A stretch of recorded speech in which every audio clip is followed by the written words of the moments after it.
Welcome to the Famous Musicians Podcast. This is the September installment for 2018. I'm here with Robert Sirota. And I'll just go right into it. Bob, what got you into music? I started taking piano lessons at the age of 5 in my hometown of Glen Cove, New York. Excellent. On the North Shore of Long Island. And I liked it right away. I was good at it. I didn't work at it. My family was not a musician's family. They were very cultured. They liked music. They took me to all kinds of things. When I was about 7 or 8, I went to a performance of the first run of My Fair Lady on Broadway. Nice. Never heard a live orchestra before. We sat in the balcony, way up high in the cheap seats. Right. That's what my parents could afford. Right. So I could see the pit, and see the orchestra. And I don't know if you're familiar with the overture to My Fair Lady. I would know it if I heard it. It's great old Broadway. Right. And I think it's a Robert Russell Bennett orchestration, very famous. Yeah. This thing started, and I thought my brains were going to fall out of my head. I thought my head was going to explode. I said, I got to do this. This is an amazing thing. You know, those of us who are musicians, you know this. We have this strange wiring.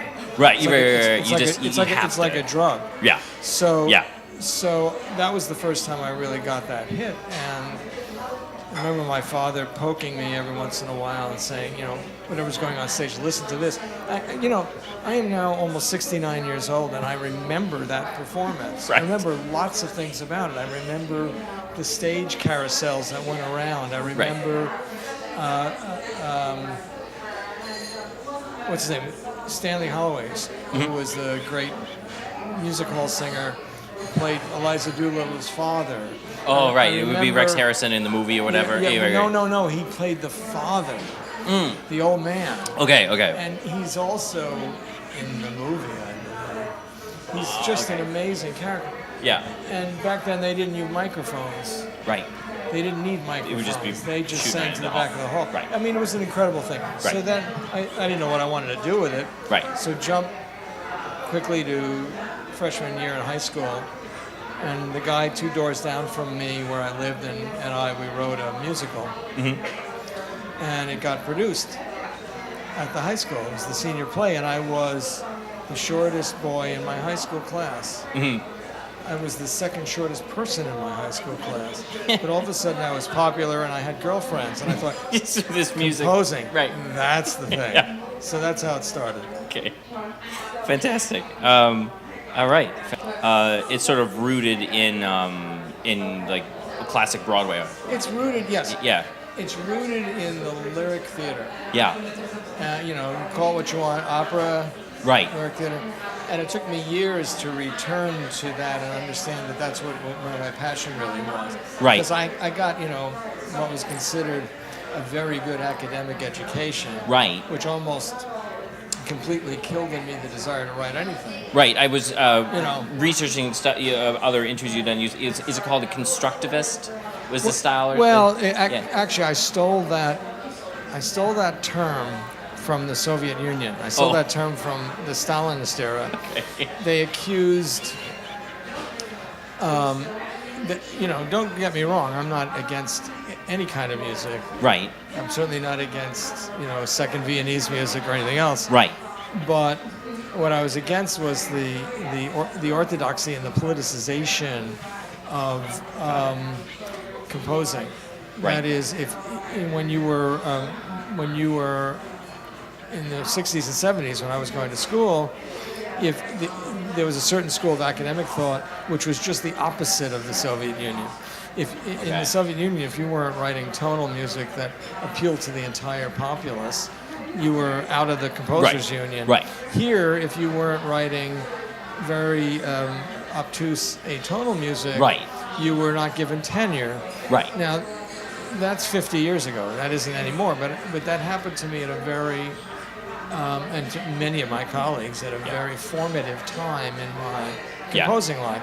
one of the reasons I'm writing more music now than I've ever written in my life Right. is that, I've kind of gotten, and by the way, my music runs the gamut. It's very eclectic. I was having But trouble I've gotten- classifying it when I was going Yes, through it. Yeah. don't bother. Yeah, right, exactly. I can't really do it. More sophisticated Right. critics have tried. Right. And that's the way I like it. Right. But what it all comes back down to for me is the roots in the melodic line and the lyric Yep. theater. And by the way, there are wonderful, very obtuse songs that I've written. Yeah. But they still owe themselves a lot. They owe a lot to the theater. Yeah. And to that kind of immediate, visceral communication. Yeah. It's Yeah. what I'm trying to achieve. Gotcha.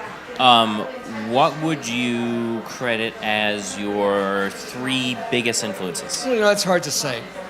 I think one I've mentioned Yes. is this The whole theater, business right. of the theater. Another would be sort of early 20th century, various early 20th century musical movements, exemplified, by the iconic ones, Stravinsky on one hand, Right. Schoenberg on the other, Right. Bartok. So there's this kind of tension in a lot of composers of my generation between the sort of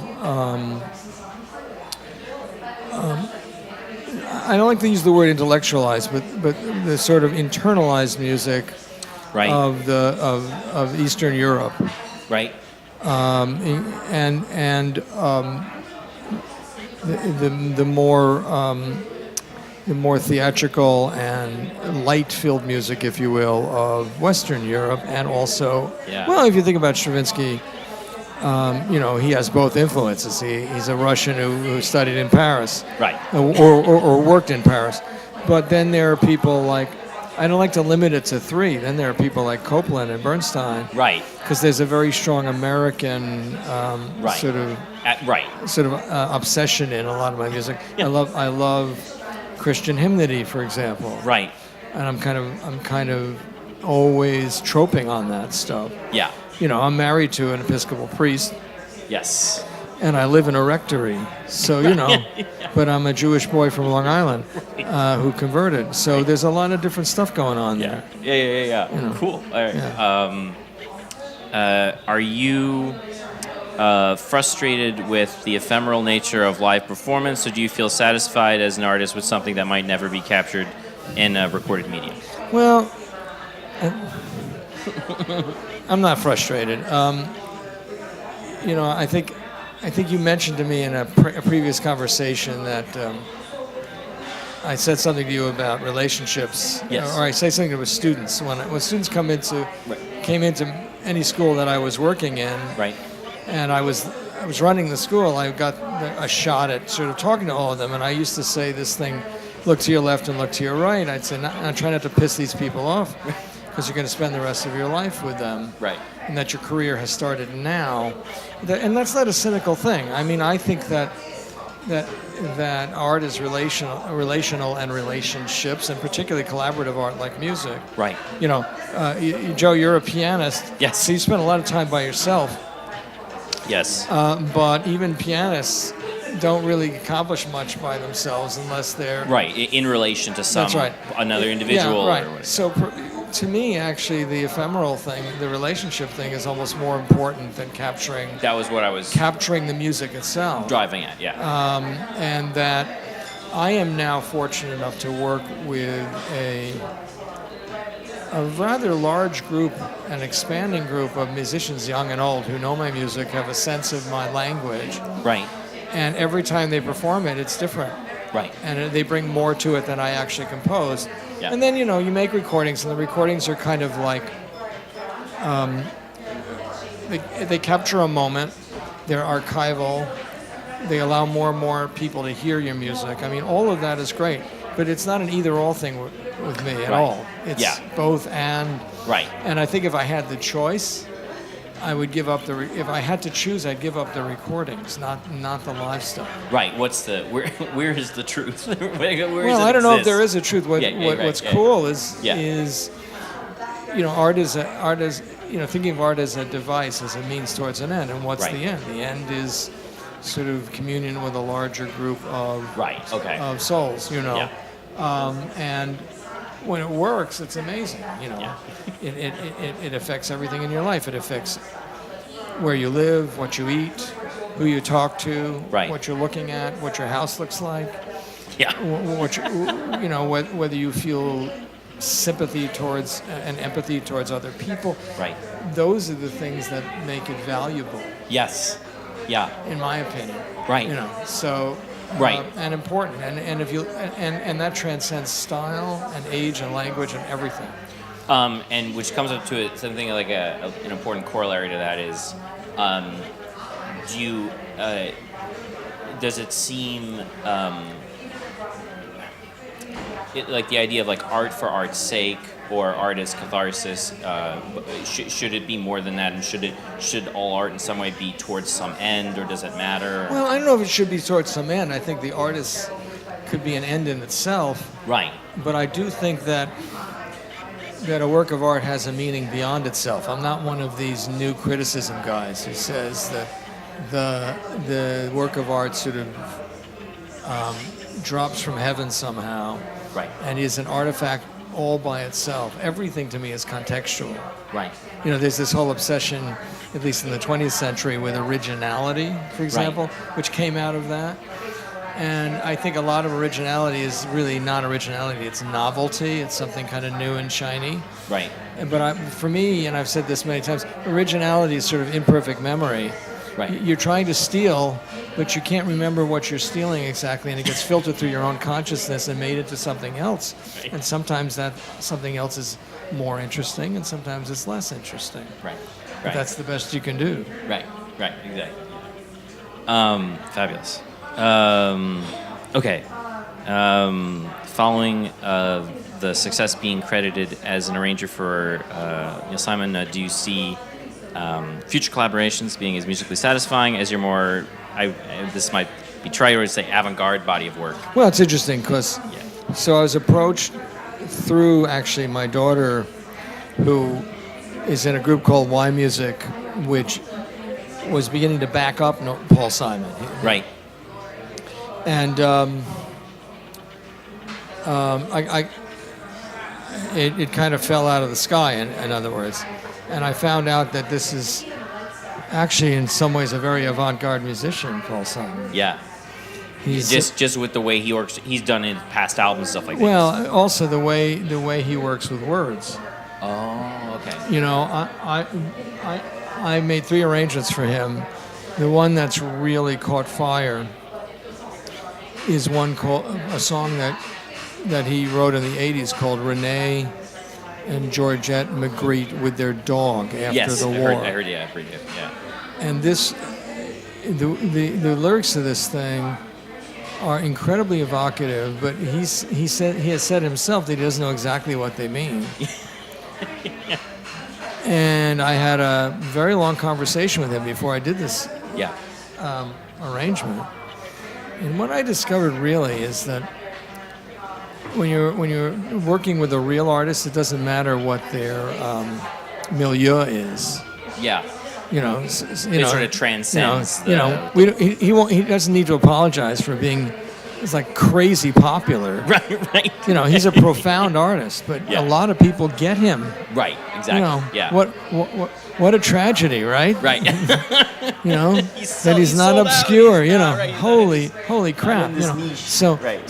so I got to spend a day recording with him. Right. His process is fascinating and very effective.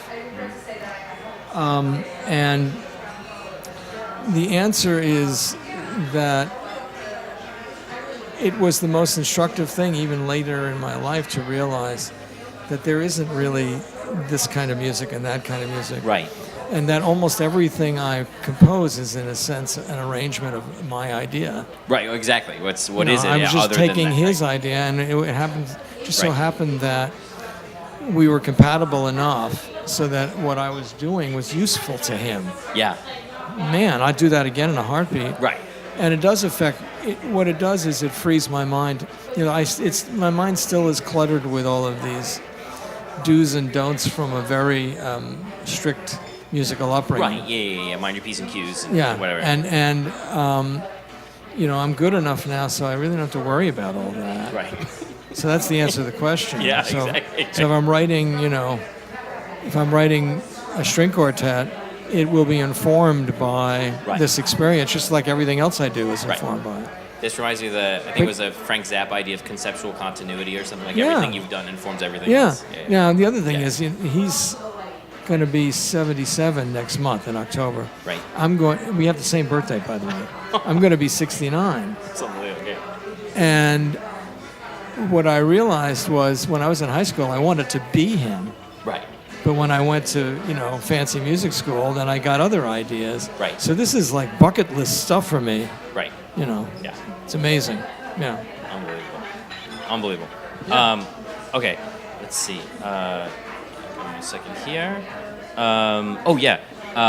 What made you enamored of the organ and inspired you to write Celestial Wind? Well, I fell in love and got married to an organist my junior year at Oberlin. Got it. Yeah. And I've written many, many works for her. Yeah. And she's recorded an entire album of my works. She's one of the best organists around. And one of the things we used to do more than she does now, because she's got a congregation and she spends a lot more time at the pulpit now than at the console. Right. Although she's still a great organist. One of the things I used to do is I used to pull stops and turn pages for her all the time when she toured and when she did other things. Right. So I really learned the instrument. And the other thing about churches is that if you know good church musicians, you can get live performances of your music every Sunday. Yeah. You know, right, it's exactly. a tremendous outlet for composers. Right. And of course the liturgical literature is rich, and you know, it's one of the Yes. well springs of our culture. Yes. By the way, in every religious tradition, not just in Christianity. Right. You're not just Lutherans You know, with Bach or whatever. yeah. Right. Not even just in Christianity. Right. You know, and so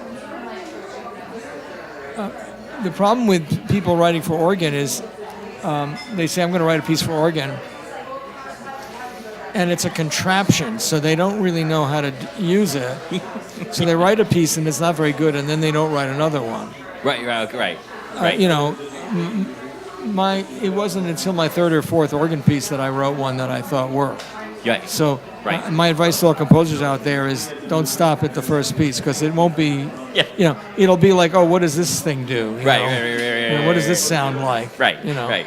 Yeah. Awesome. Here we go.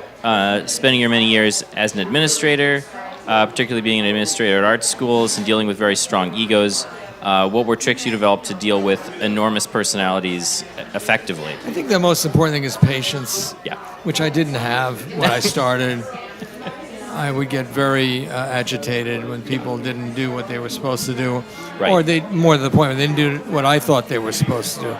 Right. And it's the same with everybody. I mean, you get older and you don't need to prove you're right all the time. Right. Composers, you know, how does this transfer to teaching? Composers are simultaneously egomaniacs and also have deep insecurity. Right. Which it goes together anyway. Right. So the issue with getting anybody to do a good job is to sort of accent the positive. Yeah. Right. You know. Yeah. What are they doing right, and how do you get them to calm down and realize that the other things they're doing may not be the best way to do things? Right. But I find teaching composition to be very interesting, but also very problematic. You really need to be a good match to the composer you're working with, because they're very different kinds of composition now. Yeah. You know, I'll get back to my influences. The greatest teacher I ever had was Nadia Boulanger, who I studied with in Paris. Right. And even though she was sort of a strict, you know, harmony, counterpoint, musical skills person, she was aesthetically and philosophically incredibly open. She wanted you to be who you were. Yeah. So she could work with Leonard Bernstein or Elliot Carter. And it was the same thing. It was, You know, like, and she just, she wanted them to be who they were. Right. And she was the best teacher I ever had. I should have stayed with her longer. Yeah. That's awesome. Excellent. Okay, here we go. Are you more of a Batman or Superman person? I read that question. I'm the Flash, actually. Okay, fine. Okay. Right. Perfect.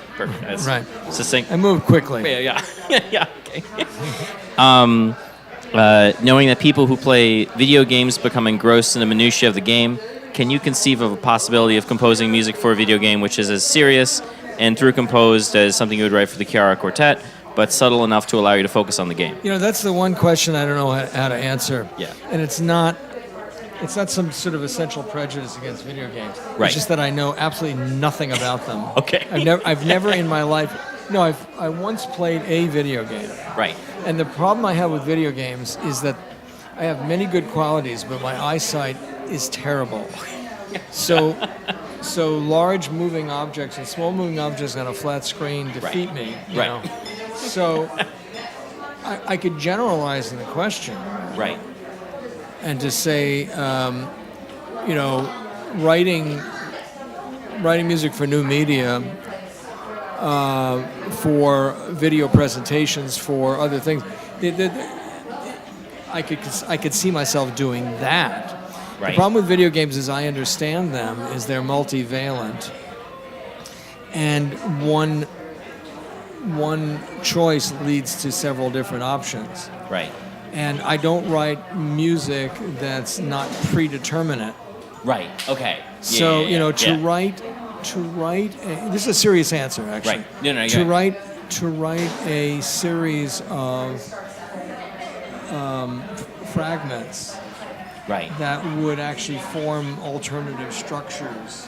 Yes. Is not really my thing. Right. So I think the answer is no. I probably couldn't do that very well at this stage of my career. Gotcha. Yeah. All right. Here's a big one. Okay, this is very verbose. Should I start with that? I'm just going to start with that. How important is God in your life? Would you have the motivation to do what you do regularly if it was for the love for your family and the exaltation of truth and beauty? Or do you find that it would all seem to fall short or seem shallow if it wasn't unified under that? Well, I am a religious person, but but I developed that in my middle age. Right. And so what I began to realize as I was learning more about, I became an Episcopalian for various reasons, but that's really not important. What I'm learning as I was developing a deeper spiritual life was a lot of the things that I did as an artist were kind of a form of prayer anyway. In other words, you go to this place in your life and in your mind where you deal with something beyond yourself. Right. This whole question of where ideas come from. I mean, I've written music which I can't explain. Right. Not everything I do is good, but when it's good, I can't explain why. Right. And I know some of it's good. Right. Yeah. I have other people who sort of, people I'm not involved with in any way who sort of verify that for me. So I think without a sense of the transcendent, of God, if you will, certainly my life would not be the same, and I'm not sure I could do what I'm doing now. When I left Manhattan School of Music in 2012. Yep. After a career as a music administrator that really started back in the 80s. Yes. And I was at 4 different schools as an administrator. Yeah. Boston University, briefly NYU, and then I did a year just teaching at MIT. It was like a vacation. Then I went back. Boston University, 1 year at MIT, then 3 years at NYU, Right. then a decade at Peabody as the director of Peabody, and then over 7 years at Manhattan. And I felt a certain frustration because I thought, and this gets to this issue of vocation, Right. of what you're kind of called to do or meant to do, which has to do with, for me, with religious faith as well. Right. It's not just that it's not that just that for me that you should not be doing something or you should be doing something, but this idea of what you're meant to do. Yes. Okay. And I think I was nagged by this idea when I finally gave up administration, which, by the way, I liked in a lot of ways. It's Right. very interesting work. But I spent more time actually composing. I've more than doubled my annual output, and gotten many more commissions. And everything sort of kind of fell into place. If you were on it, you want to take a more quantum mechanics explanation of this. People Right. call God all kinds of things. People like to say when you're sort of aligned with the universe, things sort of fall into place. Sorry, yeah, right. And that sort of happened to me in the last 6 years. Yeah. So I don't think it would be the same if I kept fighting it. Let's put it that way. Yeah. And leading even a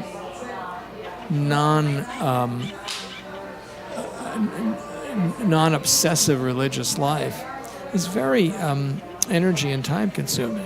Yeah. You have to really work on it. Yeah. Yeah. It does help that I live with a priest.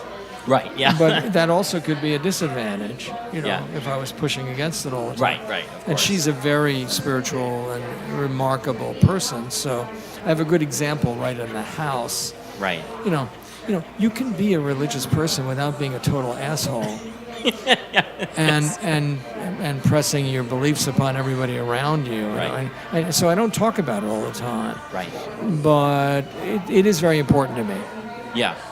That's great. Yeah. I was sort of, you slip into different funks as a creative, and I was just thinking about that, and I was pontificating on the Soli Deo Gloria, whatever, at the end of every Bach piece. Right. Thinking about that. Well, think about him. Ruminating. Yeah. Think about him. Yeah. Talk about a guy who lived a very strenuous, kind of earthy and tremendously difficult life. Yeah. But who was totally locked in every day. Yeah, right. He was in direct communication. Yeah. The best part of him Yeah. is on the page. Yeah. And you hear this stuff, and you just can't believe it, Yeah. And, people were dying around him like flies. Yeah. His children, his first wife. It's a terrible time to be alive in a lot of ways. Yeah. And he saw the transcendent in everything. Yeah. So, yeah. Yeah.